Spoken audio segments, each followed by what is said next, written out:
Now, understanding that migrants are statistically higher to favor and vote in bigger government with more services, as well as the United States being the largest destination country in the world, what would stop, say, communists or those seeking to increase socialist policies from entering our country and pulling us away from capitalism and moving more towards socialism?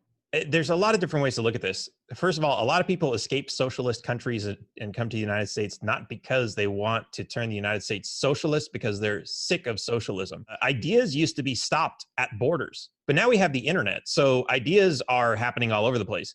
We could very well, as the Department of Homeland Security already warns, Russians in dealing with our entire voting system and manipulating us with propaganda and everything else.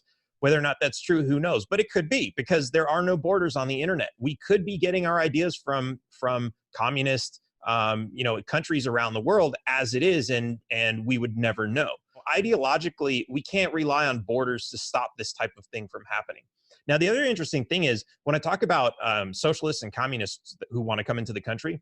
Why is it like that? It's because of a lot of embargoes and programs that the US government put in place that prevents them from trading. And when you look at a lot of socialist countries and when you say, hey, we're not going to trade with this country because of that, then what you see is these things are actually preventing trade. They're actually keeping these people in poverty, and they're making countries worse and worse, and they drive them down into that, which makes people want to escape. So if we were to say, okay, look, let's start trading with some of these other countries, let's introduce them to capitalism, let's turn their countries capitalist because it's better for all of them and all of their people, then we won't really have such a huge problem of people trying to get out of those countries in the first place. Okay. Can I continue on? Because I just love the fact that he touched on that. Is that Absolutely. okay? Absolutely. Okay. I'm glad you touched on that, because that's something that a lot of people fail to understand. Is not only do our economic policies on the international level create those situations where you have impoverished nations that people are seeking asylum from, but also our foreign policy approach with respect to war. We create refugees by going into other countries, and then those refugees want to come here and seek asylum.